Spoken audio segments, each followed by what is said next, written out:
الذين لا يعلمون لولا يكلمنا الله أو تأتينا آية كذلك قال الذين من قبلهم مثل قولهم تشابهت قلوبهم قد بينا الآيات لقوم يوقنون إنا أرسلناك بالحق بشيرا ونذيرا ولا تسأل عن أصحاب الجحيم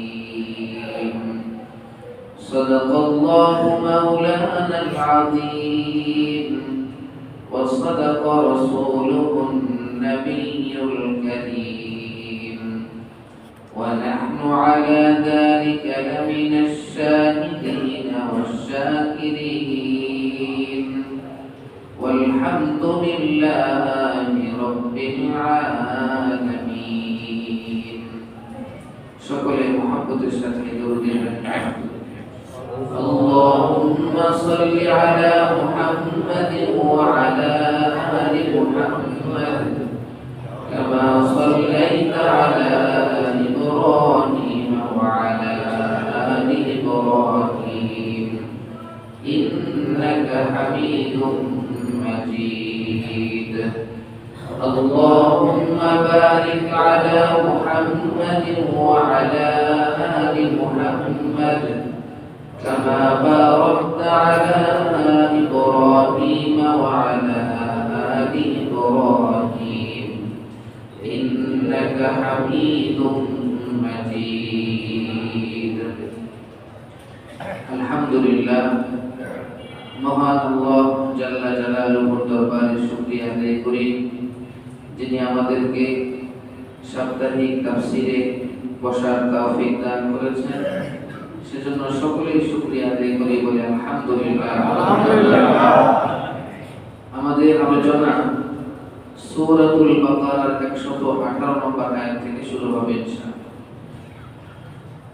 118 নম্বর আয়াতে আল্লাহ রাব্বুল আলামিন বলেন ওয়াকালা আল্লাযীনা লা ইয়ালামুন, যারা জানে না তারা বলে, লা ইয়ালামুন যারা জানে না তারা বলে, লাউলা ইউকাল্লিমুনা আল্লাহু আও তা'তিনা আয়া, আল্লাহ রাব্বুল আলামিন কেন আমাদের সঙ্গে ডাইরেক্ট কথা বলে না, অথবা আল্লাহ রাব্বুল আলামিন আমাদের কাছে কেন একটা বড় নিদর্শন পাঠান না, নিদর্শনটা কেন আসে না।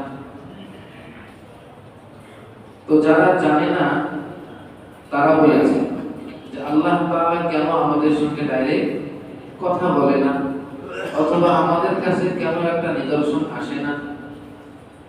কাযালিকা ক্বালা আল্লাযীনা মিন ক্বাবলিহিম মিছলা ক্বাউলিহিম, আল্লাহ রাব্বুল আলামিন বলেন এরা ওই ধরনের কথা বলে যেমন কথা পূর্বের মানুষেরা বলেছে। এরা এমন কথা বলে যে ধরনের কথা পূর্বেকার কিছু মানুষও বলেছে। তাশাবাহাত কুলুবুহুম, বক্রতার দিক থেকে, গোমরাহির দিক থেকে, তাশাবাহাত কুলুবুহুম, তাদের হৃদয়গুলো সাদৃশ্যপূর্ণ হয়ে গেছে। বক্রতার দিক থেকে তাদের হৃদয়গুলো একাকার হয়ে গেছে। قد بينا الآيات لقوم يوقنون, অথচ আমি অনেকগুলো নিদর্শন বর্ণনা করেছি ওই সকল ব্যক্তিদের জন্য যারা দৃঢ় বিশ্বাস স্থাপন করে। এটি হলো আয়াতের অর্থ। এই আয়াতের ব্যাখ্যার মধ্যে আসি। قال الذين لا يعلمون, যারা জানে না তারা বলে। জানে না কারা? এখানে তাফসীরের মধ্যে বলা হয়েছে হযরত আব্দুল্লাহ ইবনে আব্বাস বলেছেন তারা বলেন ইহুদি, আর মুজাহিদ রাহমাতুল্লাহি আলাইহি বলেছেন তারা হলো নাসারা, অর্থাৎ ইহুদি বা নাসারা। অপরদিকে قال الربيع والسدي وقتادة রবির, সুদ্দি এবং কাতাদা তারা বলেন মুশরিকুল আরব, আরবের মুশরিকরা। তাহলে ইহুদি বলেন কিংবা খ্রিস্টান বলেন বা মক্কার মুশরিকরা বলেন, এদেরকে আল্লাহ তাআলা জাহেল বলতেছেন। কি বলতেছেন? এরা জানে না। وقال الذين لا يعلمون, যারা জানে না অর্থাৎ ইহুদিরা অথবা খ্রিস্টানরা অথবা মক্কার মুশরিকরা তারা বলে, কি বলে? দুইটা কথা। লাউলা ইউকাল্লিমুনা আল্লাহু আও তা'তিনা আয়া, আল্লাহ রাব্বুল আলামিন কেন আমাদের সঙ্গে ডাইরেক্ট কথা বলে না? আমাদের সঙ্গে আল্লাহ কথা বলে না, এটা দুই ভাবে হতে পারে। আল্লাহ রাব্বুল আলামিন যেমন ভাবে ডাইরেক্ট কথা বলে ফেরেশতাদের সাথে কোন রকমের মাধ্যম ছাড়া, এটাও অর্থ হতে পারে যে আল্লাহ তাআলা কেন ফেরেশতাদের মতো আমাদের সঙ্গে ডাইরেক্ট কথা বলে না। অথবা এটাও হতে পারে নবী রাসূলদের সঙ্গে আল্লাহ যেভাবে কথা বলেন ফেরেশতার মাধ্যমে, ওহীর মাধ্যমে, সেভাবে কেন কথা বলে না? হয়তো ফেরেশতাদের মতো ডাইরেক্ট কথা বলতো অথবা রাসূলদের মতো ওহীর মাধ্যমে কথা বলতো, তাহলে তো আমরা ঈমান আনতাম, আমাদের ঈমান আনতে কোনো সমস্যা ছিল না। আল্লাহ হয়তো ডাইরেক্ট কথা বলতো অথবা ওহীর মাধ্যমে কথা বলতো। আও তা'তিনা আয়া, অথবা আমাদের কাছে একটি বড় নিদর্শন এসে যেত। বড় একটা নিদর্শন যদি আমাদের কাছে আসতো তাহলে আমরা ঈমান আনতাম, আমাদের ঈমান আনতে কোনো সমস্যা ছিল না। আল্লাহ রাব্বুল আলামিন তাদের কথার উত্তর দিচ্ছেন। তাদের কথার উত্তর এভাবে দিলেন, প্রথম কথাটা যে আল্লাহ কেন আমাদের সঙ্গে ডাইরেক্ট কথা বলে না অথবা ওহীর মাধ্যমে কেন কথা বলে না? আল্লাহ রাব্বুল আলামিন এই কথাটার উত্তর দেন নাই, কারণ এটা একটা আহমকি কথা, বেকুবি কথা। এটা কেমন কথা? বেকুবিমূলক কথা। আল্লাহ রাব্বুল আলামিন যাদের সাথে ডাইরেক্ট কথা বলেন তারা তো নূরের তৈরি ফেরেশতা। লা ইয়াসুনাল্লাহা মা আমারহুম ওয়া ইয়াফআলুনা মা ইউমারুন। নূরের তৈরি ফেরেশতাদের বৈশিষ্ট্য হলো এমন, আল্লাহ রাব্বুল আলামিন যখন কোনো আদেশ করেন, লা ইয়াসুনাল্লাহ, আল্লাহর আদেশের নাফরমানি করে না, ওয়া ইয়াফআলুনা মা ইউমারুন, বরং যা আদেশ করা হয় সেটাই পালন করে। এরকম নূরের তৈরি পবিত্র ফেরেশতাদের সঙ্গে নিজেদেরকে তুলনা করতেছে। আল্লাহ তাআলা ফেরেশতাদের সাথে আপনি কথা বলে এরকম কাফেরদের সাথে এভাবে কথা বলবে না। অথবা আরেকটি কথা যে আল্লাহ তাআলা আমাদের সঙ্গে ডাইরেক্ট কথা বলে না, ঠিক আছে, তাহলে ওহীর মাধ্যমে বলতো, ফেরেশতার মাধ্যমে যেভাবে নবীদের সাথে কথা বলে, রাসূলদের সাথে কথা বলে, এটাও তো আরো বড় বোকামি। আল্লাহ তাআলা কি সবাইকে নবী বানান? না। যে কোনো ব্যক্তি চেষ্টার মাধ্যমে নবী কিংবা রাসূল হতে পারবে না। আল্লাহ রাব্বুল আলামিন যাকে নির্বাচিত করবেন, মনোনীত করবেন, একমাত্র বড় ফজিলা যারা, তাদের সঙ্গে আল্লাহ কথা বলেন ওহীর মাধ্যমে। তো ইহুদি হোক কিংবা নাসারা হোক কিংবা মক্কার মুশরিক হোক, এদের কি নবীদের মতো মর্যাদা আছে যে আল্লাহ এদের সাথে কথা বলবে? এই জন্য আল্লাহ তাআলা তাদের প্রথম কথার কোনো উত্তরই দেন নাই, যে এটা তো তারা উপযুক্তই না, আল্লাহর সঙ্গে কথা বলার তারা উপযুক্তই না। দ্বিতীয় কথাটির উত্তর দিয়েছে, আও তা'তিনা আয়া, অথবা আমাদের কাছে একটি বড় নিদর্শন এসে যেত যেটা দিয়ে আমরা বুঝতে পারতাম এই নবী সত্য, একটা নিদর্শন আসতো।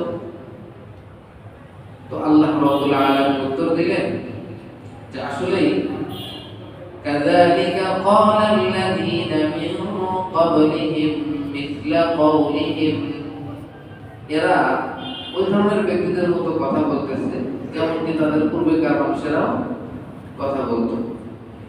তাশাবাহাত কুলুবুহুম, বক্রতার দিক থেকে তাদের দিলগুলো বরাবর হয়ে গেছে। قد بينا আয়াতি লিকাওমিন ইউকিনুন। তারা যে একটা নিদর্শন চাইতেছে, যে একটা নিদর্শন আসতো, কদ বায়্যানাল আয়াত, আমি তো তাদের সামনে অনেকগুলো নিদর্শন বর্ণনা করেছি, অনেক নিদর্শন বর্ণনা করেছি।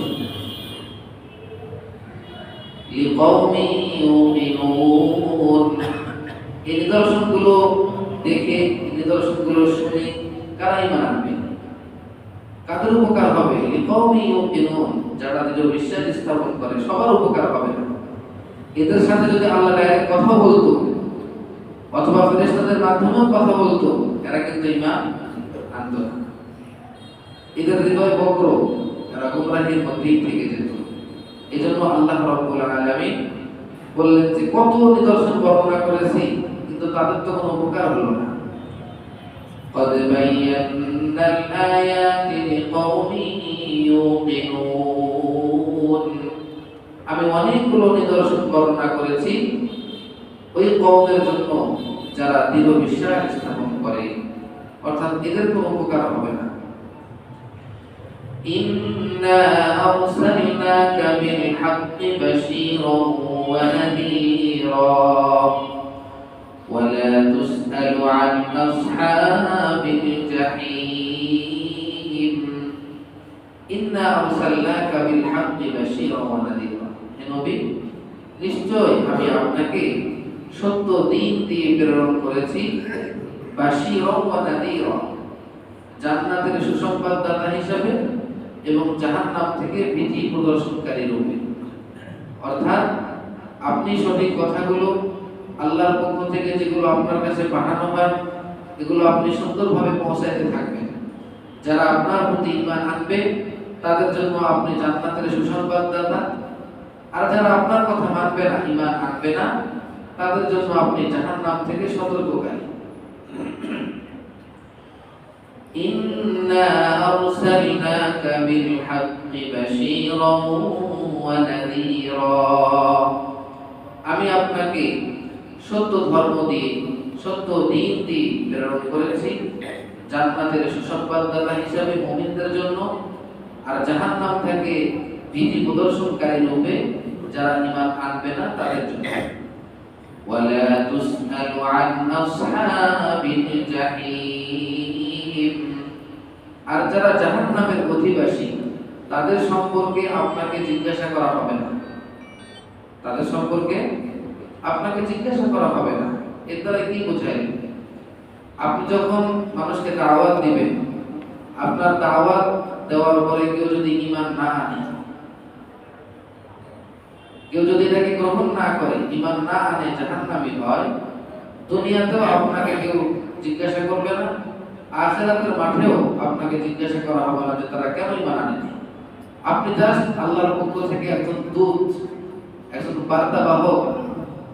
আপনাকে কে জাহান্নামী হলো আর কে জান্নাতি হলো এই বিষয়ে আপনাকে কোনো জিজ্ঞাসাবাদ করা হবে না। ওয়ালা তুসআলু আন আসহাবিল জাহিম, জাহান্নামের অধিবাসী সম্পর্কে আপনাকে কোনো জিজ্ঞাসাবাদ করা হবে না। এখানে দুইটা সূরত হতে পারে, এখানে কি হতে পারে? দুইটা সূরত হতে পারে। একটি হলো লা তুসআলু, আপনাকে জিজ্ঞাসা করা হবে না, এর দুইটা পদ্ধতি। একটি হলো নাহয়ুন আনিস সুআলি আম্মান আসা ওয়া কাফারা মিনাল আহইয়াই, যে ব্যক্তি জীবিত আছে, দুনিয়াতে জীবিত থাকা অবস্থায় আল্লাহর নাফরমানি করেছে এবং কুফরি করেছে, তার সম্পর্কে আপনাকে জিজ্ঞাসা করা হবে না। কেন? লিআন্নাহু ক্বাদ ইয়াতাগায়্যারু হালুহু ফায়ান্তাবিলু আনিল কুফরি ইলাল ঈমান ওয়া আনিল মা'সিয়াতি ইলাত তাআ। কেন? যিনি জীবিত আছেন দুনিয়াতে, এই ব্যক্তি এখন না হয় কুফরি করেছে, কাফের, কিন্তু হতে পারে দু একদিন পর, এক সপ্তাহ পর, এক বছর পর সে আবার কি হতে পারে? ইসলাম কবুল করতে পারে। আল্লাহর নাফরমানি থেকে আল্লাহর আনুগত্যতার দিকে ফিরে আসতে পারে। এই জন্য যারা দুনিয়াতে বেঁচে আছে তাদের সম্পর্কে আপনাকে জিজ্ঞাসা করা হবে না। এটা একটা। দুনিয়াতে কেউ যদি কাফের হয় তাদের সম্পর্কে আপনাকে জিজ্ঞাসা করা হবে না, হতে পারে সে আবার ইসলাম কবুল করতে পারে। আরেকটা অর্থ আন্নাহু নাহয়ুন আনিস সুআলি আম্মান মাতা আলা কুফরিহি ওয়া মা'সিয়াতিহি তা'যীমান লিহালিহি ওয়া তাগলীযান লিশানিহি। ওই ব্যক্তি সম্পর্কেও আপনাকে জিজ্ঞাসা করা হবে না যে ব্যক্তি কাফের অবস্থায় মারা গেছে, যে ব্যক্তি আল্লাহর নাফরমানিতে থাকা অবস্থায় মারা গেছে। কথা ঠিক আছে? তা'যীমান লিহালিহি ওয়া তাগলীযান লিশানিহি। নবীজি সাল্লাল্লাহু আলাইহি ওয়াসাল্লামের অনেক শান মান, তাকে কেন জিজ্ঞাসা করা হবে? তিনি তো তার দাওয়াত সুন্দরভাবে দায়িত্ব পালন করেছেন, তারা ঈমান আনে নাই, কাফের অবস্থায় ইন্তেকাল করেছে। এই জন্য নবীজিকে মৃত্যুর পর কি করা হবে না, জিজ্ঞাসাবাদ করা হবে না। ওয়ালান তারদা আনকাল ইয়াহুদু ওয়ালান নাসারা হাত্তা তাত্তাবি'a মিল্লাতাহুম কুল ইন্না হুদাল্লাহি হুয়াল হুদা ওয়ালান ইত্তাবা'তা আহওয়া'আহুম بعد الذي جاءك من العلم ما لك من الله من ولي ولا نصير ولن ترضى عنك اليهود। হে নবী, আপনার প্রতি ইহুদিরা কখনোই সন্তুষ্ট হবে না।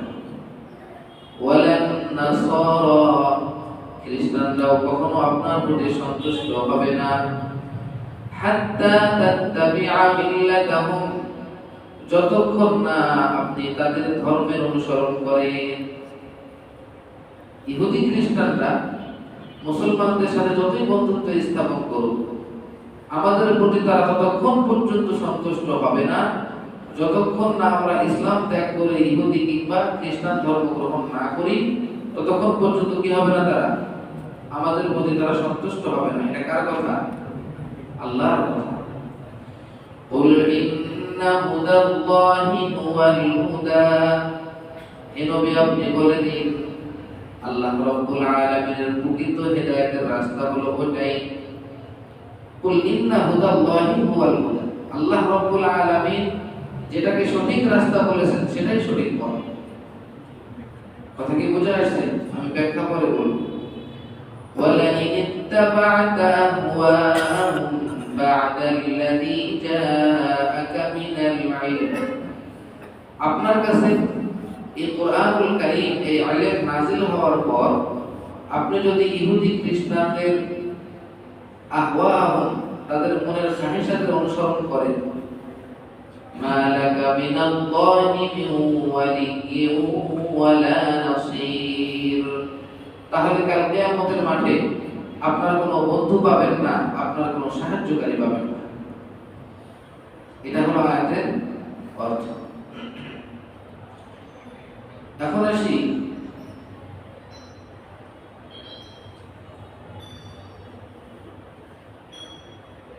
ولن ترضى عنك اليهود ولا النصارى حتى تتبع ملتهم। এর ব্যাখ্যা বলতেছি, এই আয়াতের ব্যাখ্যা তাফসীরে কিভাবে করতেছে।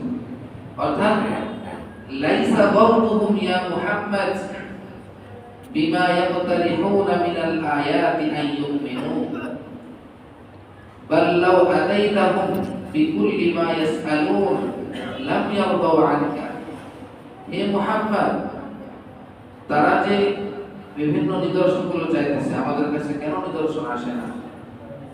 এই নিদর্শনগুলো তারা যে আবেদন করতেছে, এর দ্বারা তাদের উদ্দেশ্য এটা নয় যে তারা ঈমান আনবে।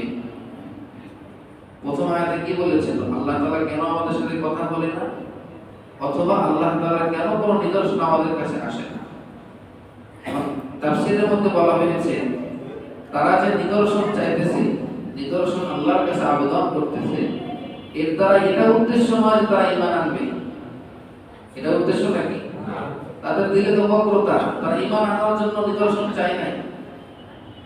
বাল্লাউ আতাইতাহুম, বরং যদি আপনি তাদের কাছে নিদর্শনগুলো নিয়ে আসেন, বিকুল্লি মা ইয়াসআলুন, তারা যতগুলো নিদর্শন চেয়েছে, যতগুলো তারা আবদার করেছে, এই সমস্ত আবদার যদি তাদের কাছে আনা হয়, লাম ইয়ারদাউ আনকা, তারা কোশ্চিন কালেও আপনার প্রতি সন্তুষ্ট হবে না। তারা বলে আল্লাহ আমাদের সাথে কথা বলতো, অথবা আমাদের কাছে একটা নিদর্শন আসতো, হে নবী আপনার কাছে যত কিছু আবেদন করেছে সবগুলো যদি তাদের কাছে আনা হয়, তবুও তারা আপনার প্রতি সন্তুষ্ট হবে না, ঈমান আনবে না। ওয়া ইন্নামা ইউরদিহিম তারকু মা আনতা আলাইহি মিনাল ইসলামি ওয়া আতবাইহিম, তারা আপনার প্রতি কেবলমাত্র সেই সময় সন্তুষ্ট হবে আপনি যে ধর্মের ইসলামের উপরে আছেন, ইসলাম যদি আপনি তলব করেন, এই ইসলামকে যদি আপনি ছেড়ে দেন, কেবলমাত্র তখন সন্তুষ্ট হবে। ওয়া আতবাইহিম, শুধু আপনি তলব করলে না, আপনার সাহাবা আজমাইন, আপনার অনুসারী, তারাও যদি ইসলাম ছেড়ে দেয় তখন খুশি হবে না।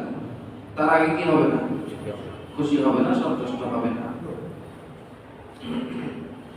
ওয়ালান তারদা আনকাল ইয়াহুদু ওয়ালান নাসারা হাত্তা তাত্তাবিআ মিল্লাতাহুম, হে নবী আপনি এবং আপনার সাহাবা আজমাইন যে ইসলামের উপরে আছেন, এই ইসলাম যতক্ষণ পর্যন্ত না ছাড়বেন ততক্ষণ পর্যন্ত ইহুদি নাসারারা আপনার উপর সন্তুষ্ট হবে না। হাত্তা তাত্তাবিআ মিল্লাতাহুম, যতক্ষণ না আপনি ইহুদি এবং নাসারাদের ধর্মের অনুসারী না হবেন ততক্ষণ পর্যন্ত সন্তুষ্ট হবেন। এখন মিল্লাতুম এর ব্যাখ্যা কি? হাত্তা তাত্তাবিআ মিল্লাতাহুম, মিল্লাত মানে কি? মিল্লাতের ব্যাখ্যা হলো ওয়াল মিল্লাতু ইসমুন লিমা শারাআহু আল্লাহু লিইবাদিহি ফি কুতুবিহি ওয়া আলা আলসিনাতি রুসুলিহি, মিল্লাত বলা হয় ওই জিনিসকে যা আল্লাহ রাব্বুল আলামিন তার বান্দাদের জন্য কিতাবের মধ্যে অবধারিত করেছেন। যে সকল হুকুম আহকাম আল্লাহ তাআলা কিতাবের মধ্যে, কোরআনুল কারীমের মধ্যে যে সকল হুকুম আহকাম আমাদের জন্য ফরজ করেছেন, এটাকে কি বলে? মিল্লাত বলে। কি বলে? মিল্লাত। ওয়া আলা আলসিনাতি রুসুলি, এবং আল্লাহ রাব্বুল আলামিন যতগুলো পয়গম্বর দুনিয়াতে প্রেরণ করেছিলেন, এই সকল পয়গম্বর তাদের জবানে যতগুলো হুকুম আমাদেরকে দিয়েছেন, এই সবগুলোকে মিল্লাত বলে। এই সবগুলোকে মিল্লাত বলে। আল্লাহ তাআলা তার বান্দাদের জন্য আসমানি কিতাবে যে সমস্ত হুকুম অবধারিত করেছেন এবং নবীগণ তাদের জবান দিয়ে উম্মতকে যে সকল কথার হেদায়েত দিয়েছেন, এটাকে কি বলে? মিল্লাত বলে। ফাকানাতিল মিল্লাতু ওয়াশ-শরীআতু সাওয়াউন, সুতরাং মিল্লাত এবং শরীয়ত উভয়টা বরাবর। শরীয়ত কি জিনিস? যেটা কোরআনে আছে, সুন্নতে আছে। মিল্লাত কি জিনিস? যেটা কোরআনে আছে, সুন্নতে আছে। মিল্লাত এবং শরীয়ত এটা কি উভয়টা একই জিনিস? কি জিনিস ভাই? আপনাকে যদি বলে শরীয়ত কি জিনিস, আপনি কি বলবেন? আল্লাহ এবং আল্লাহর রাসূল আমাদের জন্য যাহা কিছু বলেছেন, করতে বলেছেন, নিষেধ করেছেন, এটাই শরীয়ত। এটাই কি? শরীয়ত। ফাআম্মাদ-দীন, তাহলে দ্বীন কাকে বলে? আমরা বলি না দ্বীনের আলোচনা হবে, এই দ্বীন কাকে বলে?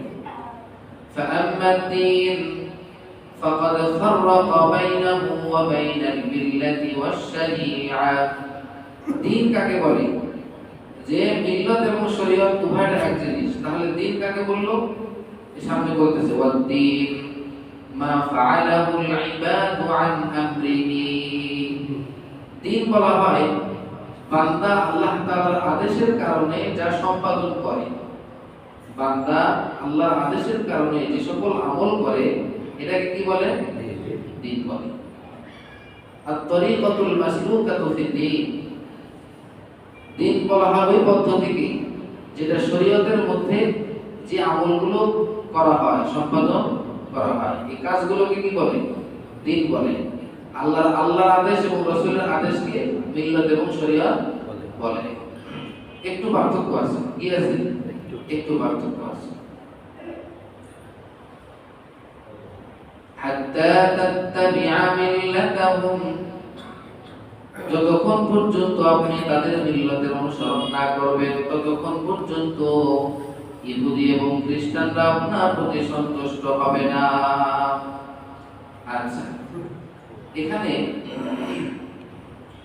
তামাসসাকা বিহাদিহিল আয়া জামাআতুম মিনাল উলামা মিনহুম আবু হানিফা والشافعي وداود وأحمد بن حنبل على أن الكفر ملة واحدة كله ملة واحدة। এই আয়াত থেকে উলামায়ে কেরামের বিশাল একটি দল আবু হানিফা, শাফিঈ, দাউদ, আহমদ ইবনে হাম্বল, একটা বিশাল উলামায়ে কেরামের দল এই আয়াত থেকে তারা বলেছেন যতগুলো কুফরি ধর্ম আছে, ইহুদি, খ্রিস্টান, হিন্দু, বৌদ্ধ, যত ধর্ম আছে ওই সমস্ত ধর্মগুলো মিলে একটা ধর্ম। সমস্ত ধর্মগুলো মিলে কি একটা ধর্ম। এর দলিল কি?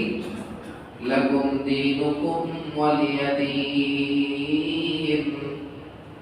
আল্লাহ রাব্বুল আলামিন সূরাতুল কাফিরুনের মধ্যে বলেছেন লাকুম দীনুকুম ওয়ালিয়া দীন। হে নবী, আপনি বলে দেন কাফেরদেরকে তোমাদের দিন তোমাদের কাছে, আমার দিন আমাদের কাছে, আমার জন্য।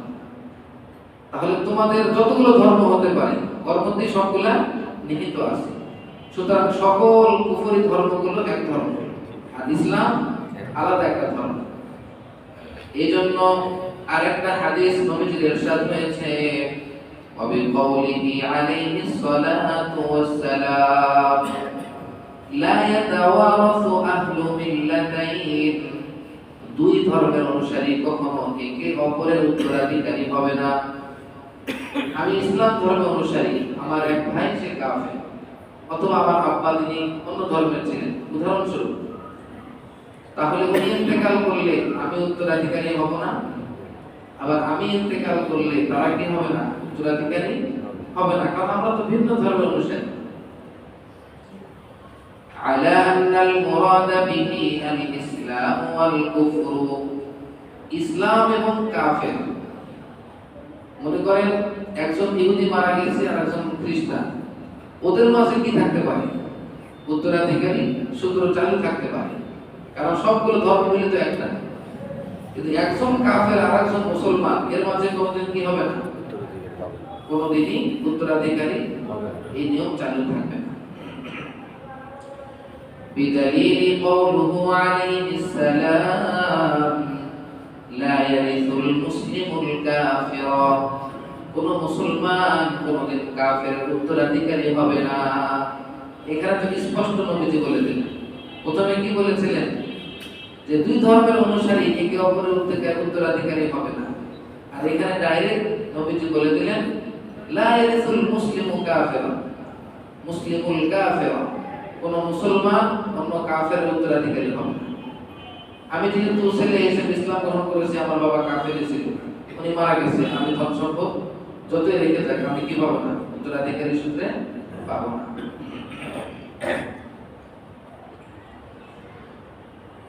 কুল ইন্না হুদাল্লাহি হুয়াল হুদা।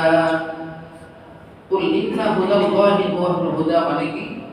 হে নবী, আপনি বলে দিন নিশ্চয়ই আল্লাহর পক্ষ থেকে যেটাকে সঠিক পথ বলে দেওয়া হয়েছে সেটাই সঠিক পথ। এটার অর্থ এটা কি ভাই? অর্থ এর ব্যাখ্যা কি বলা হয়েছে? আল মা'না মা আনতা আলাইহি ইয়া মুহাম্মদ মিন হুদাল্লাহিল হক। হে নবী, হে মুহাম্মদ, আপনি আল্লাহর পক্ষ থেকে যে হেদায়েতের উপর আছেন, আল হক সেটাই সঠিক, সেটাই হক সঠিক। الذي يضعه في قلب من يشاء هو الهدى الحقيقي। আপনি যে হেদায়েত উপর আছেন হে মুহাম্মদ সেটাই হক। الذي يضعه في قلب من يشاء, আল্লাহ তাআলা এই হেদায়েতটা ওই ব্যক্তির অন্তরে দেন যাকে চান। আল্লাহ তাআলা হেদায়েতটা কি সবাইকে দেন না? আল্লাহ রাব্বুল আলামিন এই হেদায়েতটা ওই ব্যক্তির অন্তরে দান করেন যাকে চান। হুয়াল হুদাল হাকিকিয়্যু, এটাই হলো হাকিকি হেদায়েত, এটাই হলো প্রকৃত হেদায়েত। লা মা ইয়াদাইহি হাউলা, ইহুদি এবং খ্রিস্টানরা যেদিকে আপনাকে ডাকছে সেটা কিন্তু প্রকৃত হেদায়েত নয়। ইহুদি খ্রিস্টানরা যেদিকে ডাকতেছে সেটা প্রকৃত হিদায়াত নয়। ওয়ালাইন ইত্তাবা'তা আহওয়াআহুম, আপনি যদি তাদের মনের খাহিশাতের অনুসরণ করেন, এই ইলম আসার পরে, কোরআনুল কারীম নাযিল হওয়ার পরে আপনি যদি তাদের খাহিশাতের অনুসরণ করেন, আহওয়াআহুম মানে কি ভাই? হাওয়া মনের বহুবচন আহওয়া। হাওয়া মানে মনের কামনা বাসনা। আপনি যদি ইহুদিদের মনের কামনা বাসনা অনুসরণ করেন, তাহলে কিয়ামতের মাঠে আপনি বন্ধু পাবেন না, সাহায্যকারীও পাবেন না। এখন কথা হলো, তারা তো নিজের কামনা বাসনার দিকে নবী মুহাম্মদকে ডাকেনি। তারা ডেকেছিল ইহুদি ধর্ম গ্রহণ করতে, তারা ডেকেছিল খ্রিস্টান ধর্ম গ্রহণ করতে। কিন্তু আল্লাহ বললেন তাদের মনের কামনা বাসনার অনুসরণ যদি আপনি করেন। তারা ডাকলো কোন দিকে ভাই? একটু বুঝতে হবে কথা। তারা ডাকলো ইহুদি ধর্ম অবলম্বন করে কিংবা খ্রিস্টান ধর্ম অবলম্বন করে। তো আল্লাহ এটাকে কি বলে আখ্যা দিলেন? আল্লাহ এই বলে আখ্যা দিলেন যে তারা তাদের মনের কামনা বাসনার দিকে ডাকতেছে। ওয়ালাইন ইত্তাবা'তা আহওয়াআহুম, যদি আপনি তাদের মনের কামনা বাসনার অনুসরণ করেন, তাহলে মনে রাখেন কিয়ামতের দিনে আপনার কোনো বন্ধু এবং সাহায্যকারী থাকবে না। তো তাদের এই তাওরাত এবং ইনজিলের দিকে যে ডাকলো, ইহুদি ধর্ম খ্রিস্টান ধর্মের দিকে, এটাকে আল্লাহ তাআলা কেন মনের কামনা বাসনা বলে আখ্যা দিলেন? এটা হলো প্রশ্ন। এটা কি প্রশ্ন? আমি কি বুঝতে পারছি? এখন উত্তর হলো, নবীজি সাল্লাল্লাহু আলাইহি ওয়াসাল্লাম যখন দুনিয়াতে ছিলেন, তখনই ইহুদিদের ধর্মগ্রন্থ তাওরাত, এর মধ্যে অনেক হুকুম নষ্ট হয়ে গেছে। অনেক হুকুম মানে কোরআনুল কারীম যখন নাযিল হয়ে গিয়েছে, তখন তাওরাতের অনেক হুকুম কি হয়ে গেছে? সব রহিত হয়ে গিয়েছে। কিছু কিছু হুকুম যেটা কোরআনেও আছে, আন-নাফসু বিন-নাফস ওয়াল আইনু বিল-আইন ওয়াল আনফা বিল-আনফ, এসবের হুকুমটা তাওরাতে যা ছিল কোরআনেও তা আছে। এসব বুঝেন তো? আমার একজন চোখ কানা করলো, আমি এখন প্রতিশোধ হিসেবে তার চোখ কানা করব। আমার একজন কান কেটে দিল, প্রতিশোধ স্বরূপ আমি তার কান কেটে দিব। আমার একজন দাঁত ভেঙে দিল, প্রতিশোধ স্বরূপ আমি তার দাঁত ভেঙে দিব। এটা আল্লাহর আইন। এটা কার আইন? আল্লাহর আইন। এটাকে কিসাস বলে। আমাদের কোরআনুল কারীম যখন নবীর যুগে নাযিল হলো, তখন তাওরাতের অধিকাংশ হুকুম রহিত হয়ে গিয়েছে, কয়েকটা হুকুম বাদ দিয়ে। আচ্ছা, এছাড়াও যারা তাওরাতের বড় বড় আলেম পণ্ডিত ছিলেন, তারা এর মধ্যে নিজের পক্ষ থেকে কিছু হুকুম বানায় লিখে দিয়েছে। কেন? টাকা কামানোর জন্য। মানুষ মাসলা নিতে আসতো, টাকা নিত আর ওর মন মতো ফতোয়া দিত। এজন্য নবীর যুগে তাওরাত এবং ইনজিলের মধ্যে রদবদল হয়েছে। কি হয়েছে? যেই তাওরাত এবং ইনজিলে রদবদল হয়েছে, যে তাওরাত এবং ইনজিল আল্লাহর কোরআন নাযিল হওয়ার কারণে রহিত হয়ে গিয়েছে, এটা কি আর ধর্মগ্রন্থ আছে? এখন যদি হে মুহাম্মদ আপনি ইহুদি এবং নাসারাদের অনুসরণ করেন, তাহলে এটা তাওরাত এবং ইনজিলের অনুসরণ হবে না, বরং কাফের মুশরিকদের মনের কামনা বাসনা অনুসরণ হবে। তাদের কি হবে? মনের কামনা বাসনা অনুসরণ হবে। এজন্য আল্লাহ রাব্বুল আলামিন বললেন, ওয়ালাইন ইত্তাবা'তা আহওয়াআহুম, যদি আপনি ইহুদি এবং খ্রিস্টানদের মনের কামনা বাসনার অনুসরণ করেন, মিন বাদি মা জাআকা মিনাল ইলম, এই কোরআনুল কারীম নাযিল হওয়ার পরে, আপনার কাছে আসার পরে, মা লাকা মিনাল্লাহি মিন ওয়ালিয়্যিন ওয়ালা নাসীর, তাহলে আপনার জন্য কাল কিয়ামতের মাঠে কোনো বন্ধু থাকবে না, কোনো সাহায্যকারীও থাকবে না। বুঝতে পারছেন? এখন আসুন, মিন বাদি মা জাআকা মিনাল ইলম, আপনার কাছে ইলম আসার পরে, কিসের ইলম? ওয়াহির ইলম, কোরআনের ইলম, ঠিক না? এই ইলম মানে জ্ঞান। এখন কথা হলো, এই কোরআনুল কারীমকে ইলম বলা হয়েছে। কোরআনুল কারীমকে কোন ভাষা বলা হয়েছে? ইলম শব্দ বলা হয়েছে। সুইলা আহমদ ইবনে হাম্বল আম্মা ইয়াকুলু আল কোরআন মাখলুকুন ফাকালা কাফিরুন, ইমাম আহমদ ইবনে হাম্বলকে বলা হয়েছিল যে হযরত কোরআনুল কারীম কি মাখলুক? কোরআনুল কারীম মাখলুক, এটা কি মাখলুক? আহমদ ইবনে হাম্বল তিনি বলেছিলেন যে ব্যক্তি কোরআনুল কারীমকে আল্লাহর মাখলুক বলবে সে কাফের হয়ে যাবে। কি হয়ে যাবে? কাফের হয়ে। এটা একটা মাসলা বলতেছি। কি বলতেছি? মাসআলা। ইমাম আহমদ ইবনে হাম্বলকে জিজ্ঞাসা করা হলো, ইলা বিমা কাফফারতাহু, হে হযরত আপনি ওই ব্যক্তিকে কেন কাফের বললেন যে কোরআনুল কারীমকে মাখলুক বলল? আহমদ ইবনে হাম্বল উত্তর দিলেন, বিআয়াতিন মিন কিতাবিল্লাহি তাআলা ওয়া লাইন ইত্তাবা'তা আহওয়াআহুম বা'দাল্লাযী জাআকা মিনাল ইলম, ওয়া লাইন ইত্তাবা'তা আহওয়াআহুম বা'দাল্লাযী জাআকা মিনাল ইলম। এই আয়াতের কারণে, এই ধরনের আয়াতের কারণে আমি তাকে কাফের বলি। তাকে কি বলি? কাফের বলি। ওয়াল কুরআনু মিন ইলমিল্লাহ, কারণ কুরআন এটা কি আল্লাহর মাখলুক না আল্লাহর ইলম? আল্লাহর ইলম, আল্লাহর জ্ঞান, আল্লাহর জ্ঞান। ফামান যাআমা আন্নাহু মাখলুকুন, সুতরাং যে ব্যক্তি আল্লাহর ইলমকে মাখলুক বলবে ফাকাদ কাফারা, সে কাফের হয়ে যাবে। আমি কি বুঝাতে পারছি? আল্লাহ রাব্বুল আলামিন তিনি যেমন খালিক, ঠিক আল্লাহ রাব্বুল আলামিনের জাত, আল্লাহর সিফাত। কেউ যদি কোরআনুল কারীমকে বলে এটা তো মাখলুক, না, এটা আল্লাহর ইলম। আর যেটা আল্লাহর সাথে সংশ্লিষ্ট জিনিস এটা কোনোদিন মাখলুক হতে পারে না। এটা কি হতে পারে না? মাখলুক হতে পারে না। এই মাসলা দেওয়ার কারণে ইমাম আহমদ ইবনে হাম্বলকে জেলখানার মধ্যে বন্দী করা হয়েছিল। আহমদ ইবনে হাম্বলকে, এত বড় ইমাম, তাকে বেত্রাঘাত করা হয়েছে।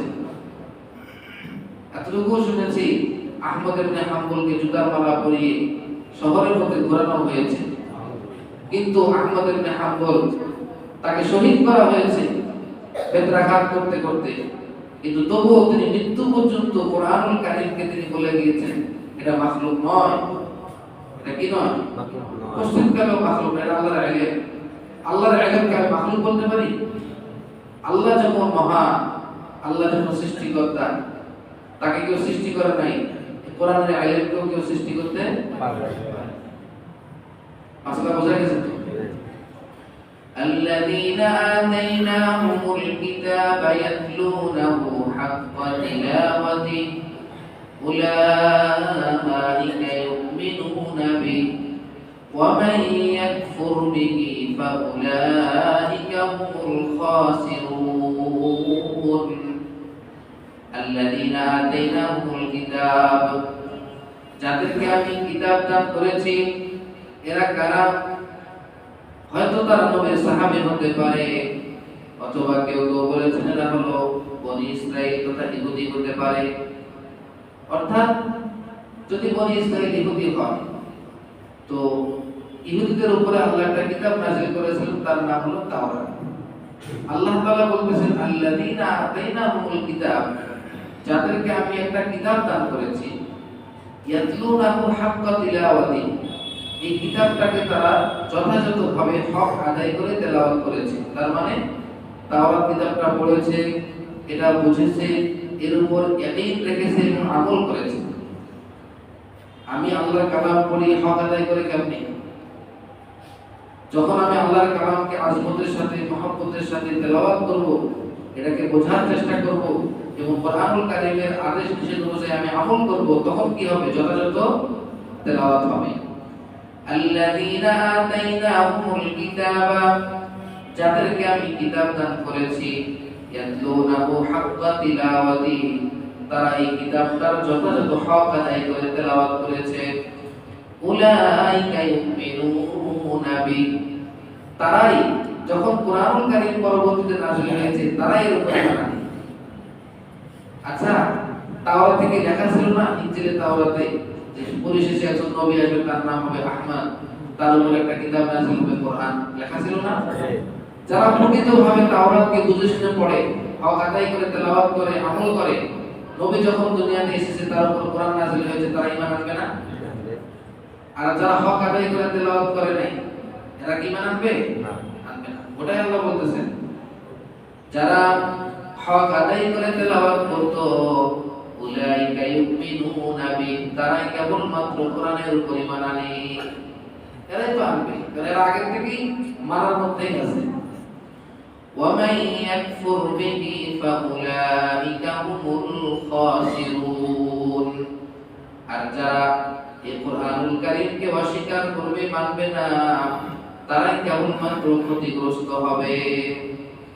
ইয়া বানি ইসরাঈল আযকুরু নি'মাতি আল্লাতী আন'আমতু আলাইকুম, হে বনি ইসরাঈল, আমার যতগুলো নিয়ামত আমি তোমাদের উপর দান করেছি, এই নিয়ামতগুলোকে তোমরা স্মরণ করো। ওয়া আন্নী ফাদ্দালতুকুম আলাল আলামিন, আর নিশ্চয় আমি এই তোমাদেরকে সারা পৃথিবীর সকল মুমিনদের উপর আমি তোমাদেরকে শ্রেষ্ঠত্ব দান করেছি। কত নবী তাদের কাছে এসেছিল, চিন্তা করা যায়। কত নবী রাসূল আল্লাহ তাদেরকে দিয়েছিলেন, তাদেরকে জান্নাতি খাবার খাওয়াইছেন, আল্লাহ কত নিদর্শন তাদেরকে দেখিয়েছেন। আমরা দেখেছি কিছু? তাহলে তাদেরকে সমগ্র জাতির উপরে শ্রেষ্ঠত্ব দান করেছিলেন আল্লাহ তাআলা। আল্লাহ তাআলা এই নিয়ামতগুলোর দোহাই দিয়ে বলেছেন, তোমরা আমার নিয়ামতগুলোকে স্মরণ করো। ওয়াত্তাকু ইয়াওমান লা তাজজি নাফসুন আন নাফসিন শাইআ, এবং তোমরা ওই দিনকে স্মরণ করো যেদিন কোনো ব্যক্তি কাহার কোনো উপকার করতে পারবে না। ওয়ালা ইয়াকবালু মিনহা আদলুন, কাহার কাছ থেকে কোনো বদলা গ্রহণ করতে পারবে না। ওয়ালা তানফাউহা শাফাআতুন ওয়ালা হুম ইউনসারুন, সেদিন কোনো কেউ সুপারিশ, কাহার সুপারিশ কোনো উপকার করবে না, তাদেরকে কোনো সাহায্য করা হবে না। মানে সেদিন আল্লাহর হুকুম ছাড়া, আল্লাহর পারমিশন ছাড়া কেউ কাহার উপকার করতে পারবে না, কেউ কাহার কাছ থেকে বদলা নিতে পারবে না, আল্লাহর হুকুম ছাড়া কেউ সুপারিশ করতে পারবে না, আল্লাহর হুকুম ছাড়া কেউ সাহায্য করতে পারবে না। সেই দিনকে ভয় করবে। আর আল্লাহর হুকুম কি সবার জন্য আসবে? আল্লাহর হুকুম তো কেবল ওই ব্যক্তির জন্য আসবে যে ঈমানদার ছিল, আমলে সালেহ করেছিল। তারা তো ঈমান আনতেছে না, তাদেরকে এই কথা বলেও দাওয়াত দেওয়া হলো, বা আজকেও সকল পৃথিবীর সকল মানুষকে দাওয়াত যে ওই দিনকে ভয় করো। আজকের দিন এই শেষ দিন নয়, আরেকটা দিন আছে মৃত্যুর পর, যে দিন কেউ কাহার কাছে আসবে না, কাহার কাছ থেকে কোনো সুপারিশ গ্রহণ করা হবে না, কেউ কাহার কাছ থেকে বদলা নিতে পারবে না, কাউকে কোনো ধরনের সাহায্য করা হবে না, কেবলমাত্র আল্লাহর হুকুম হলেই পারবে। এটা সবার জন্য আসবে না। وَإِذِ ابْتَلَى إِبْرَاهِيمَ رَبُّهُ بِكَلِمَاتٍ فَأَتَمَّهُنَّ قَالَ إِنِّي جَاعِلُكَ لِلنَّاسِ إِمَامًا قَالَ وَمِنْ ذُرِّيَّتِي قَالَ لَا يَنَالُ عَهْدِ الظَّالِمِينَ। আল্লাহ রাব্বুল আলামিন বলেন, স্মরণ করুন সেই সময়ের কথা, ইবতালা ইব্রাহিম রাব্বুহু, যখন ইব্রাহিম আলাইহিস সালামের প্রভু ইব্রাহিম আলাইহিস সালামের কাছ থেকে পরীক্ষা গ্রহণ করেছিলেন। বিকালিমাতিন, অনেকগুলো কালিমাত দ্বারা, অনেকগুলো কথার মাধ্যমে, অনেকগুলো আদেশের মাধ্যমে পরীক্ষা গ্রহণ করেছিলেন। সেই সময়ের কথা মনে করো, স্মরণ করো। ফাআতাম্মাহুন্না, ইব্রাহিম আলাইহিস সালামের যতগুলো পরীক্ষা নেওয়া হয়েছিল, ইব্রাহিম আলাইহিস সালাম সবগুলো পরীক্ষা তিনি পরিপূর্ণ করেছেন। ক্বালা ইন্নী জাইলুকা লিন-নাসি ইমামা, পরীক্ষায় যখন সফল হয় একটা মানুষ, পরীক্ষায় যখন কৃতকার্য হয়, তখন তাকে পুরস্কারে পুরস্কৃত করা হয়। আল্লাহ রাব্বুল আলামিন ইব্রাহিম আলাইহিস সালামকে পুরস্কার দিলেন, ইন্নী জাইলুকা লিন-নাসি ইমামা, হে ইব্রাহিম, নিশ্চয় আমি তোমাকে সমগ্র মানব জাতির জন্য আমি তোমাকে ইমাম বানিয়ে দেব। কিয়ামত পর্যন্ত যত মানুষ আসবে সবার নেতা কি? ইব্রাহিম আলাইহিস সালাম। ইন্নী জাইলুকা লিন-নাসি ইমামা, সমগ্র মানব জাতির জন্য আমি তোমাকে ইমাম বানাবো। ক্বালা ওয়া মিন যুররিয়্যাতি, ইব্রাহিম আলাইহিস সালাম বললেন, ও আল্লাহ, আমার যারা বংশধর থাকবে তাদেরকে ইমাম বানাবেন না? আল্লাহ রাব্বুল আলামিন বললেন ক্বালা লা ইয়ানালু আহদিল যালিমিন, যারা জালেম হবে, যারা আল্লাহর হুকুম মানবে না, তারা আমার এই অঙ্গীকার পাবে না, আমার এই ওয়াদা তাদের হাসিল হবে না। আর যদি এখনো কোনো বান্দা ইব্রাহিমী মিল্লাতের উপরে চলতে পারে, আল্লাহ রাব্বুল আলামিন তাকেও সেই সম্মানের মুকুট দান করবে। এই ছিল আয়াতের অর্থ। এখন হলো আয়াতের ব্যাখ্যা। তো এখানে আয়াতের ব্যাখ্যার মধ্যে প্রথম যে কথাটি বলা হয়েছে সেটি হলো, আমরা যখনই কিবলা বাইতুল্লাহ এবং কাবা শরীফের আলোচনা করি তখন ইব্রাহিম আলাইহিস সালামের নামটা অটোমেটিক চলে আসে। এটা তাফসীরের কথা। দেখেন তাফসীরে বলতেছে লাম্মা জাওয়া যিকরুল কাবাতি ওয়াল কিবলা, যখন কাবা এবং কিবলা জিকির হয়, ইত্তাসালা যালিকা বিযিকরি ইব্রাহিম আলাইহিস সালাম। এই কাবা এবং কিবলা আলোচনা করলে এর সাথে ইব্রাহিম আলাইহিস সালামের আলোচনা মিলিত হয়ে যায়। কি হয়ে যায়? মিলিত হয়ে যায়। ওয়া আন্নাহু আল্লাযী বানাল বাইত, ইব্রাহিম আলাইহিস সালাম এমন এক ব্যক্তিত্ব যিনি কাবা শরীফকে নির্মাণ করেছিলেন। ফাকানা মিন হাক্কিল ইয়াহুদ, এটা হলো ইহুদিদের একটা হক ছিল। ওয়া হুম মিন নাসলি ইব্রাহিম, ইহুদিরা ইব্রাহিম আলাইহিস সালামের বংশধর। ইহুদিরা কাদের বংশধর? ইব্রাহিম আলাইহিস সালামের বংশধর। আল্লাহ ইয়ারগাবু আন দীনিহি, যাতে করে তারা ইব্রাহিম আলাইহিস সালামের দ্বীন থেকে বেজার না হয়ে যায়, এজন্য তাদেরকে উৎসাহ দেওয়ার জন্য ইব্রাহিম আলাইহিস সালামের আলোচনা বারবার করা হয়। যে ইহুদিদেরকে বারবার ইব্রাহিম আলাইহিস সালামের কথা স্মরণ করে দেওয়া হয়। কেন? যে এটা তো তারই হক, কাবা শরীফ তিনি নির্মাণ করেছেন। এই দিন আমাদের নবী মিল্লাতে ইব্রাহিমের উপর প্রেরণ করা হয়েছে। আমাদের নবীকে কার দিনে প্রেরণ করা হয়েছে? মিল্লাতে ইব্রাহিম, ইব্রাহিমী মিল্লাতের উপর আমার নবীজিকে প্রেরণ করা হয়েছে। আচ্ছা, ওয়া ইযিবতালা ইব্রাহিম রাব্বুহু, ইব্রাহিম এই শব্দের একটা অর্থ করেছে এখানে। আমি ব্যাখ্যা করতেছি তো, একটা শব্দের ভিন্ন ভিন্ন ভাবে ব্যাখ্যা করব। ইব্রাহিম শব্দের অর্থ কি? এখানে লেখা হয়েছে ইব্রাহিম তাফসীরুহু আবুর রাহিম। ইব্রাহিমের ব্যাখ্যা হলো আবুর রাহিম মানে মেহেরবান পিতা। আবুর রাহিম মানে কি? মেহেরবান পিতা, দয়ালু পিতা। ইব্রাহিম শব্দের এটা অর্থ ব্যাখ্যা। লিরাহমাতিহি বিল আতফাল, মেহেরবান পিতা কাকে বলে? দয়ালু বাবা কাকে বলে? ওই ব্যক্তিকে বলে যে তার শিশু সন্তানদেরকে অনেক দয়া করে। যে ব্যক্তি শিশু সন্তানকে ফেলে চলে যায়, এই ব্যক্তি কি দয়ালু? দয়ালু। দয়ালু পিতা কাকে বলে বা দয়ালু মা কাকে বলে? যে সন্তানের কারণে বড় কষ্ট করেও একটা মানুষ সংসার করে। আসলে অনেক করে। ওই মাকে দয়ালু মা বলে, ওই পিতাকে দয়ালু পিতা বলে। লিরাহমাতিহি বিল আতফাল, ইব্রাহিম আলাইহিস সালামকে মেহেরবান পিতা কেন বলা হয়? যেহেতু ইব্রাহিম আলাইহিস সালাম তার সন্তানদের প্রতি অনেক দয়ালু ছিলেন। ওয়ালিযালিকা জাআলা হুয়া ওয়া সাওয়াতা যাওজাতিহি কাফিলাইন লিল আতফালিল মুমিনিন আল্লাযীনা ইয়ামুতুনা সিগারান ইলা ইয়াউমিল কিয়ামাহ। ইব্রাহিম যেহেতু দয়ালু পিতা ছিলেন, এইজন্য আল্লাহ রাব্বুল আলামিন ইব্রাহিম আলাইহিস সালামকে এবং তার স্ত্রী সারাকে, তার স্ত্রীর নাম কি? সারা। ইব্রাহিম এবং তার স্ত্রী সারাকে আল্লাহ রাব্বুল আলামিন যতগুলো মুমিন মুসলমানের সন্তান দুনিয়া থেকে ইন্তেকাল করে, যতগুলো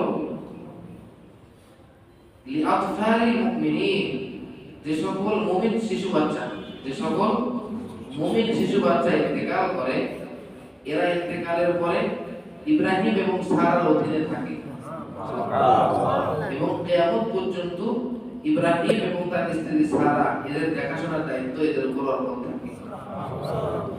এরা কিন্তু জান্নাতে খেলাধুলা করে, এরা কি করে? আমার নবী যখন মেরাজে গিয়েছিলেন, সপ্তম আসমানের উপরে একটা কাবা আছে, তার নাম কি? বাইতুল মামুর। ওই বাইতুল মামুরের মধ্যে পিঠ লাগায়া ইব্রাহিম আলাইহিস সালাম বসে আছে এবং তার সাথে অনেকগুলো ছোট ছোট বাচ্চা খেলাধুলা করতেছে। তাহলে এই কথার সঙ্গে মিলে গেল।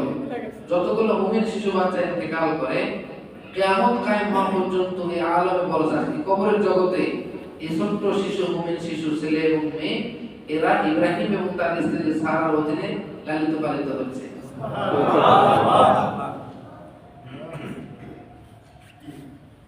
ومما يدل على هذا ما خرجه البخاري من حديث الرؤيا الطويل عن سمرة। এই বিষয়ে বুখারী শরীফের একটা হাদিস হযরত সামুরা রাদিয়াল্লাহু তাআলা আনহু থেকে বর্ণিত আছে। এই হাদিস এই কথাটাকে আরো সুস্পষ্টভাবে প্রমাণিত করে। হাদিসটা কি? আন্না নবী সাল্লাল্লাহু আলাইহি ওয়াসাল্লাম রাআ ফি রাওদাতি ইব্রাহিম আলাইহিস সালাম। নবীজি সাল্লাল্লাহু আলাইহি ওয়াসাল্লাম একটি বাগানে ইব্রাহিম আলাইহিস সালামকে দেখতে পেলেন। জান্নাতে একটা বাগানে। ওয়া হাওলাহু আওলাদুন নাস। আর ইব্রাহিম আলাইহিস সালামের চতুর্পাশে মানুষের ছোট ছোট শিশু বাচ্চাগুলো। ওয়াকাদ আতাইনা আলাইহি ফি কিতাবিত তাযকির। এই কিতাবের লেখক বলেন যে কিতাবুত তাযকির নামক কিতাবে আমি এটা আরো বিশদভাবে বর্ণনা করেছি। তো আমাদের কথা এখানে জানা হয়ে গেছে, ইব্রাহিম শব্দের অর্থ মেহেরবান পিতা। মেহেরবান পিতা কাকে বলে? যে সন্তানকে দয়া করে। আল্লাহ রাব্বুল আলামিন তাকে এবং তার স্ত্রীকে কিয়ামত পর্যন্ত যত মুমিন সন্তান মারা যাবে তাদের দেখাশোনার দায়িত্ব তাদের হাতে অর্পণ করেছেন। আমার নবী মেরাজ থেকে আসার পরে যে দীর্ঘ হাদিস বর্ণনা করেছেন, ওই হাদিসের মধ্যে স্পষ্ট এসেছে নবীজি জান্নাতের বাগানে একটি বাগানে দেখেছেন ইব্রাহিম আলাইহিস সালাম বসে আছেন, তার চতুর্পাশে ছোট ছোট শিশু সন্তান। তাহলে এই তাফসীরের সঙ্গে নবীজির দেখা পরিপূর্ণ মিল আছে। কি আছে? মিল আছে। এখন আসুন, ওয়াইদ ইবতালা ইব্রাহিম রাব্বুহু, স্মরণ করুন সেই সময়ের কথা যখন ইব্রাহিম আলাইহিস সালামের পরীক্ষা নিলেন তার রব, তার প্রভু। কি দিয়া? বিকালিমাতিন, অনেকগুলো কালিমা দ্বারা। অনেকগুলো কালিমাত, মিমের পরে আলিফ আছে। কালিমাতিন, অনেকগুলো কালিমা দ্বারা। এই কালিমাতের ব্যাখ্যা কি? কালিমাত মূলত এটা কালিমাতুন শব্দের বহুবচন। কালিমাতুন শব্দের, কালিমাতুন মানে কথা, কালিমাতুন মানে কথা, আর কালিমাত মানে অনেকগুলো কথা। এটি হলো কালিমার অর্থ। এখন এই কালিমাত দ্বারা উদ্দেশ্য কি? এর মধ্যে অনেক মতভেদ আছে ভাই। এই কালিমাত দ্বারা আল্লাহ যে অনেকগুলো কালিমাত দ্বারা, কথা দ্বারা ইব্রাহিমের পরীক্ষা নিয়েছেন, এই কথার কি উদ্দেশ্য, কি কি কথা, এখানে অনেকগুলো ইখতিলাফ আছে, মতভেদ আছে। এক নম্বর কথা সেটা হলো ইব্রাহিম আলাইহিস সালামের যে অনেকগুলো কথা দ্বারা পরীক্ষা নিয়েছেন, সেই কথা কি? এক নম্বর হলো শারাঈউল ইসলাম। ইসলামের শরীয়তের যতগুলো বিধান আছে, এই সমস্ত বিধান দ্বারা ইব্রাহিম আলাইহিস সালামের পরীক্ষা করা হয়েছে। ইব্রাহিম আলাইহিস সালাম সব পরীক্ষা পাশ করে ফেলেছেন। আচ্ছা, এই ইসলামের শরীয়তে কয়টা জিনিস আছে? এখানে মুফাসসির বলেছেন ইসলামী শরীয়তে 30টা প্রকারের জিনিস আছে। কয়টা প্রকারের? 30 প্রকারের জিনিস আছে। আমি আপনাদেরকে 30 প্রকার বিস্তারিত বলবো না, শুধু একটু স্মরণ করে দেব। সূরাতুত তাওবা, সূরাতুত তাওবার মধ্যে 112 নম্বর আয়াতে আত-তাইবুন আল-আবিদুন আল-হামিদুন আস-সাইয়্যিবুন আর-রাকিউন আস-সাজিদুন আল-আমিরুন বিল মা'রুফ ওয়ান-নাহুনা 'আনিল মুনকারি ওয়াল-হাফিযুনা লিহুদুদিল্লাহি ওয়া বাশশিরিল মুমিনিন। এখানে মুমিনের 10টা গুণ আছে। কয়টা গুণ? 10টা গুণ আছে। বাস এই আয়াতের মধ্যে মুমিনের 10টা গুণ আছে। আরেকটা হলো সূরাতুল আহজাব। এই সূরাতুল আহজাবের মধ্যে আল্লাহ তাআলা এখানে আরো 10টা গুণ বলেছেন। ইন্নাল মুসলিমিনা ওয়াল মুসলিমাতি ওয়াল মুমিনিনা ওয়াল মুমিনাতি ওয়াল কানিতিনা ওয়াল কানিতাতি ওয়াস সাদিকিনা ওয়াস সাদিকাতি ওয়াস সাবিরিনা ওয়াস সাবিরাতি والخاشعين والخاشعات والمتصدقين والمتصدقات والصائمين والصائمات والحافظين فروجهم والحافظات والذاكرين الله كثيرا والذاكرات أعد الله لهم مغفرة وأجرا عظيما এখানে 10টা গুণ আছে কয়টা গুণ 10টা শরীয়তে ইসলামীকে এখানে 30টা ভাগ করা হয়েছে 10 10 20টা চলে গেল আরেকটা সহজটা হলো সূরাতুল মুমিনুন قد أفلح المؤمنون الذين هم في صلاتهم خاشعون والذين هم عن اللغو معرضون والذين هم للزكاة فاعلون والذين هم لفروجهم حافظون إلا على أزواجهم وما ملكت أيمانهم فإنهم غير ملومين فمن ابتغى وراء ذلك فأولئك هم العادون এভাবে এই সূরার মধ্যে কয়টা গুণ আছে 10টা গুণ আছে তাহলে 3 10 30 এই 30 প্রকারের জিনিস দিয়া ইব্রাহিম আলাইহিস সালামের পরীক্ষা নেওয়া হয়েছে যে মুমিনের এই 30টা গুণ তার ভিতরে বিদ্যমান আছে কিনা তিনি 30টা গুণে পাস হয়ে গেছেন সুবহানাল্লাহ এটা হলো প্রথম ব্যাখ্যা এটা কয় ব্যাখ্যা প্রথম আরো ব্যাখ্যা আছে আর ব্যাখ্যা কি قال ابن عباس عبد الله بن عباس বলেছেন মাবতালা আল্লাহু আহাদান বিন্না ফাকামা বিহা কুল্লিহা ইল্লা ইব্রাহিম আলাইহিস সালাম আব্দুল্লাহ ইবনে আব্বাস বলেন এই দুনিয়ার মধ্যে ইব্রাহিম আলাইহিস সালাম একমাত্র তিনি আল্লাহর সমস্ত পরীক্ষা পরিপূর্ণভাবে পাস করেছেন অন্য কেউ এরকম পরীক্ষায় পাস করতে পারে নাই আল্লাহ তাআলা কাউকে যতগুলো পরীক্ষা নিয়েছেন একমাত্র ইব্রাহিম ছাড়া অন্য কেউ এতগুলো পরীক্ষায় পাস করে নাই উবতুলিয়া বিল ইসলাম ইব্রাহিম আলাইহিস সালামের পরীক্ষা নেওয়া হয়েছে ইসলাম দ্বারা ফাআতাম্মাহু এটাও তিনি পরিপূর্ণ করেছেন ফাকাতাবাল্লাহু লাহুল বারাআ এজন্য আল্লাহ রাব্বুল আলামিন তার জন্য সে যে পাস করেছেন এর মুক্তি লিখে দিয়েছেন সুবহানাল্লাহ ওয়া ইব্রাহিম আল্লাযী ওয়াফা ইব্রাহিম ওই ব্যক্তি যিনি পরিপূর্ণ করেছেন আল্লাহর সমস্ত পরীক্ষা ওয়া ইব্রাহিম আল্লাযী ওয়াফা আর ইব্রাহিম তো সেই ব্যক্তি যিনি পরিপূর্ণ করে দিয়েছেন কোনো কিছু বাকি রাখেনি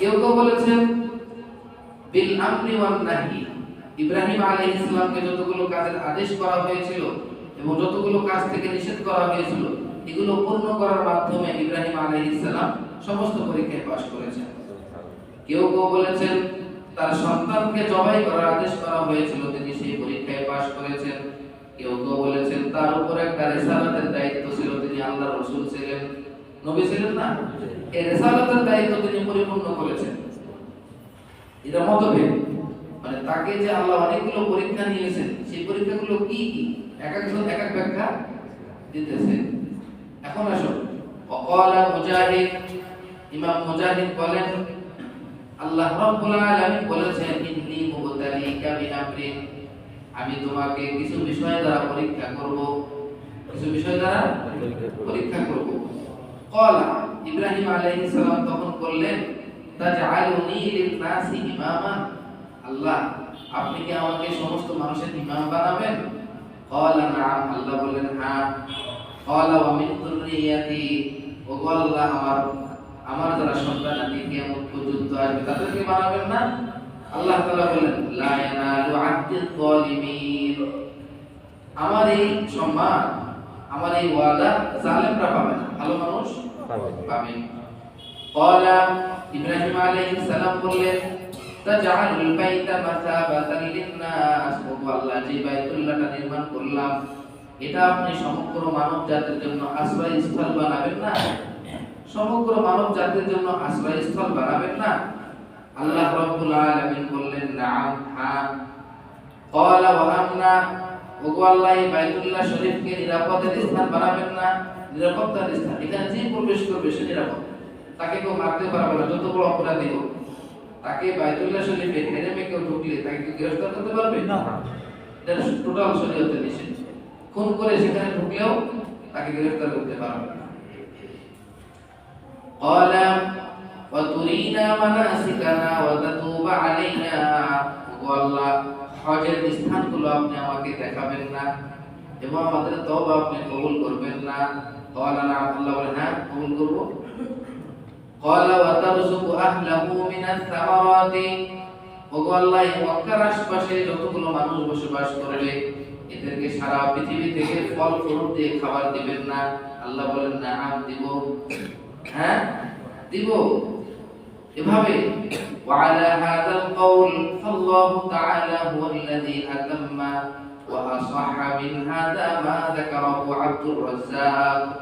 এভাবে আল্লাহ রাব্বুল আলামিন তার সমস্ত দাবি দাওয়া পূরণ করে দিলেন। কি করে দিলেন? পূরণ করে দিলেন।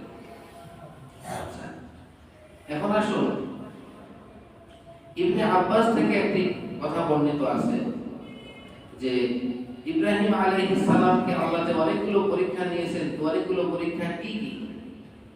একজন তো বললেন কি 30 প্রকার, ঠিক না? একজন বলেছেন আল্লাহর আদেশ নিষেধ দিয়ে পরীক্ষা, একজন বলেছেন তার সন্তানকে জবাই করা দিয়ে পরীক্ষা, কেউ বলেছেন রিসালাতের দায়িত্ব নিয়ে পরীক্ষা। কত ধরনের কত মন্তব্য।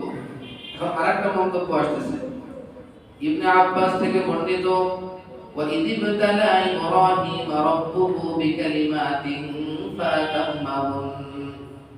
যে ইব্রাহিমের প্রভু ইব্রাহিমের কাছ থেকে অনেকগুলো কালিমাত দ্বারা পরীক্ষা নিয়েছেন, আল্লাহ তাআলা সমস্ত পরীক্ষা তিনি পরিপূর্ণ করেছেন। তো কথা হলো কিসের দ্বারা পরীক্ষা? আব্দুল্লাহ ইবনে আব্বাস বলেন ইবতালাহুল্লাহু বিত-তাহারা, আল্লাহ তাআলা ইব্রাহিমের পরীক্ষা নিয়েছেন পবিত্রতার দ্বারা। কিসের দ্বারা? পবিত্রতার হুকুম দিয়া, যে আপনি এই 10টা জিনিস পবিত্র করবেন। তিনি এই 10টা জিনিস পবিত্র করেছেন, পরীক্ষায় পাশ হয়ে গেছেন। কথা কি বুঝে আসছে? এই 10টা জিনিস কি?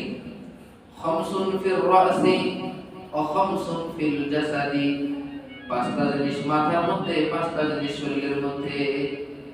5টা জিনিস মাথার মধ্যে পরিষ্কার করতে বলেছেন আল্লাহ, আর 5টা জিনিস শরীরের মধ্যে পরিষ্কার করতে বলেছেন। মাথার মধ্যে কি? কসুস শারিবি, মোস কাটা। কসুস শারিবি, মোস কাটতে বলেছেন, যে মোস বেশি বড় করবা না, এটাকে পরিষ্কার করো। ওয়াল মাউমাদা, কুলি করতে বলেছেন, মুখ পরিষ্কার করতে বলেছেন। ওয়াল ইস্তিনশাক, নাক পরিষ্কার করতে বলেছেন। ইস্তিনশাক মানে নাকে পানি দিয়ে ছাড়া, নাকে পানি দিয়ে ছাড়া। ওয়াসসিওয়াকু, মিসওয়াক করার আদেশ দিয়েছেন যেন দাঁতে কোনো ময়লা না থাকে। এরপরে ওয়াফারকুশ শারি, এবং মাথার মাঝখানে যে সেতি থাকে সাদা, দুদিকে চুল দিলে সেতি হয়, আল্লাহ বলেছেন তোমার মাঝখানে যে সেতিটা বাহির করো। আমার নবীজি সাল্লাল্লাহু আলাইহি ওয়াসাল্লাম রাত্রি বেলায় এশার পরে যখন বাড়িতে যেতেন, তখন তিনি চিরুনি করে মাঝখানে যে সেতিটা বাহির করতেন। এই সেতি পরিষ্কার করে বাহির করে সুন্দর সাজুগুজু হয়ে নবীজি ঘুমাইতেন। নবীজির এটা সুন্নাত। নবীজির সুন্নাত, নবীজি যখনই বাড়িতে প্রবেশ করতেন প্রথম কাজটা আগে মিসওয়াক করতেন। মুখে যেন দুর্গন্ধ না থাকে, তার কাছে ফেরেশতারা যাতায়াত করে, তার স্ত্রী থাকে, তারা যেন দুর্গন্ধ না থাকে। আর আমরা কি করি?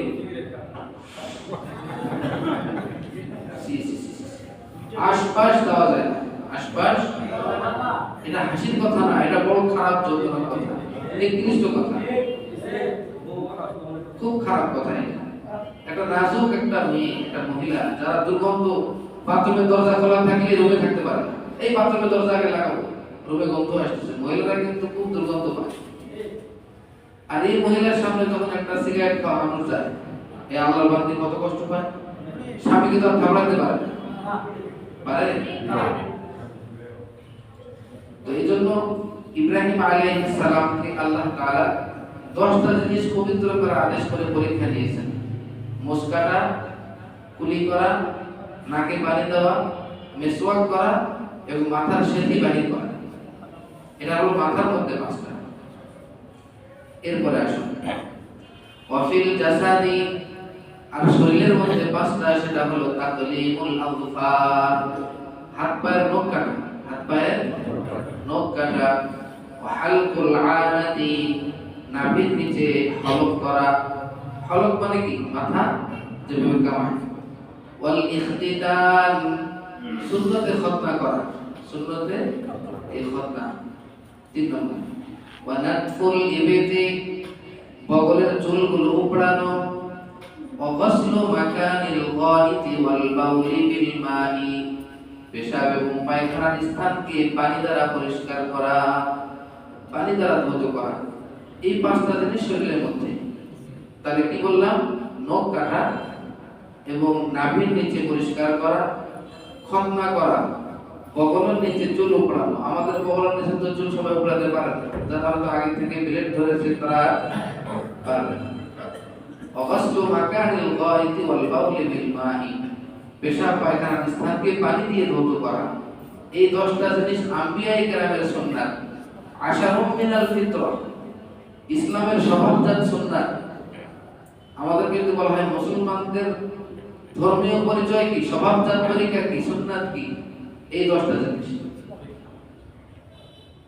এটা আপনি বুখারী পড়েন, মিশকাত শরীফ পড়েন, যে কোনো কিতাব পড়েন না কেন, আশারুম মিনাল ফিতরা মানে মিন ফিতরাতিল ইসলামিয়া, ইসলামী স্বভাবজাতের সুন্নাত কি? এই 10টা।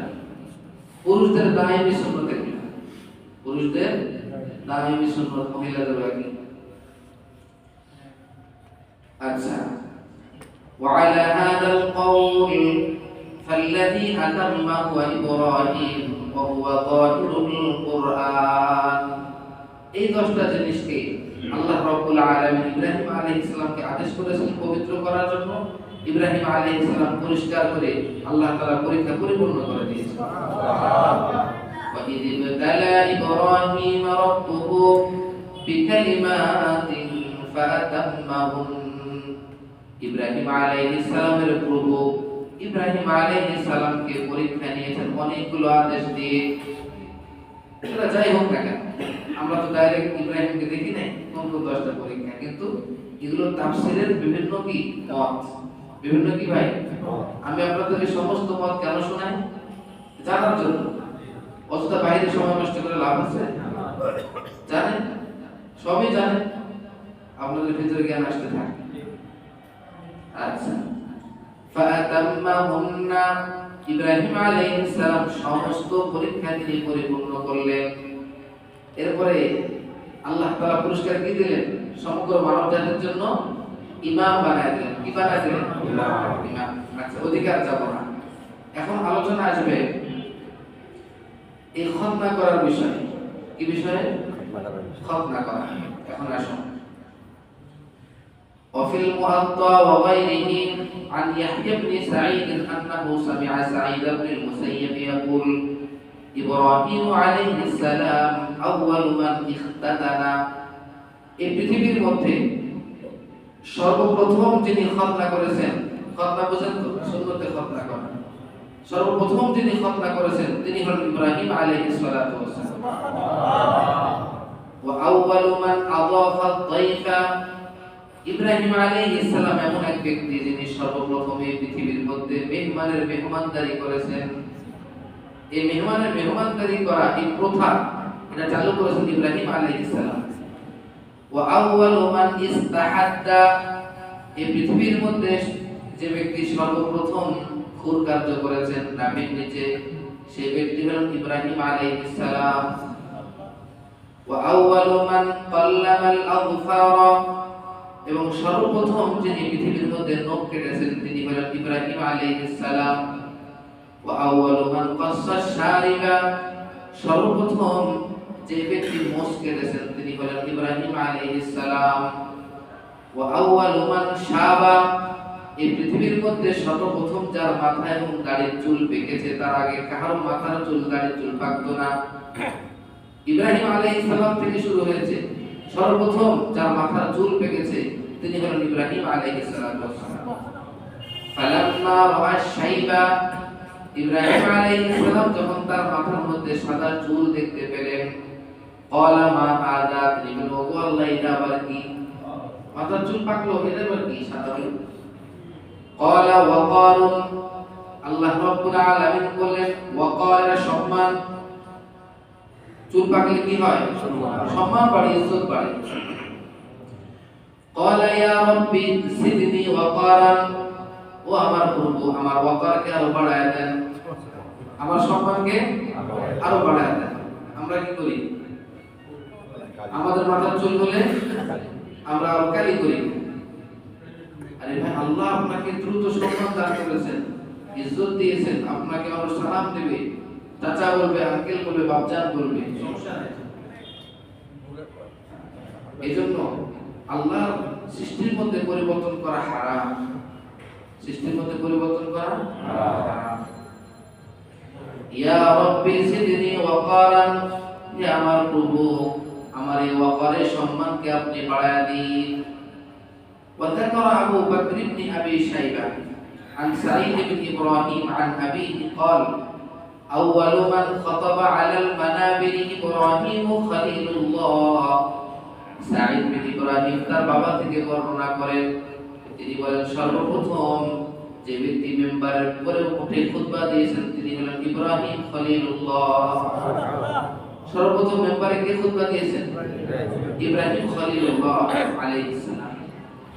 ওয়া আউয়ালু মান সারাদা সাইদা, সর্বপ্রথম যে আল্লাহর বান্দা তরকারিতে ভিজায়া রুটি খেয়েছেন তিনি হলেন ইব্রাহিম খলিলুল্লাহ। তরকারিতে ভিজায়া রুটি বলতে কে খেয়েছেন? বিহারি থেকে গালানো যাবে?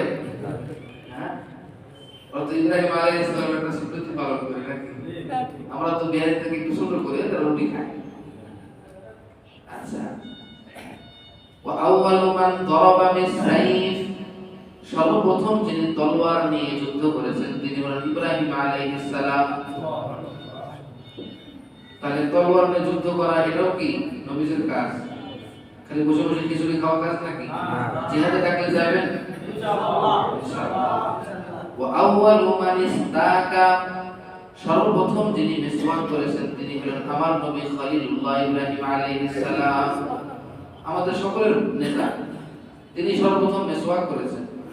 ওয়া আউয়ালু মান ইস্তানজা বিল মাই, সর্বপ্রথম যিনি পানি দ্বারা ইস্তেনজা করেছেন তিনি হলেন ইব্রাহিম খলিলুল্লাহ। ওয়া আউয়ালু মান লাবিসা সারাবিলা, সর্বপ্রথম যিনি পায়জামা পরিধান করেছেন তিনি হলেন ইব্রাহিম খলিলুল্লাহ। তাহলে ঠিক আছে? قال النبي صلى الله عليه وسلم, নবীজি সাল্লাল্লাহু আলাইহি ওয়াসাল্লাম বলেছেন, মুআয ইবনে জাবালের হাদিস, মুআয ইবনে জাবাল থেকে বর্ণিত, নবীজি বলেছেন ইত্তাখিযিল মিম্বারা ফাকাদ ইত্তাখাযাহু আবি ইব্রাহিম। তিনি যখন মসজিদে নববী বানাইলেন নবীজি বললেন, এই মেম্বার বানাও। কি বানাও? মেম্বার বানাও। আমার পিতা ইব্রাহিম আলাইহিস সালাম মেম্বার বানাইছেন। নবীজি বলেছেন ওয়া আনিত্তাখিযিল আসা, মেম্বারের পাশে একটা লাঠি বানাও। ফাকাদ ইত্তাখাযাহা আবি ইব্রাহিম, এই মেম্বারের পাশে আমার পিতা ইব্রাহিম আলাইহিস সালাম তিনি একটা লাঠি গ্রহণ করেছেন। কি করেছিলেন? লাঠি গ্রহণ করেছিলেন। তো যাই হোক, আল্লাহ রাব্বুল আলামিন ইব্রাহিম আলাইহিস সালাম অনেক পরীক্ষা নিয়েছেন। তাফসীর এখনো এই আয়াতের শেষ হয়নি, অনেক আলোচনা বাকি আছে, অনেক আলোচনা এই আয়াতে, এই অনেক বিষয়। আল্লাহ যদি তৌফিক দেয় ইনশাআল্লাহ সামনে আলোচনা হবে। যতটুকু আলোচনা শুনলাম আল্লাহ বুঝে আমল করার তৌফিক দান করুন। আমিন। সুবহানাল্লাহ ওয়া বিহামদিহি, সুবহানাল্লাহ।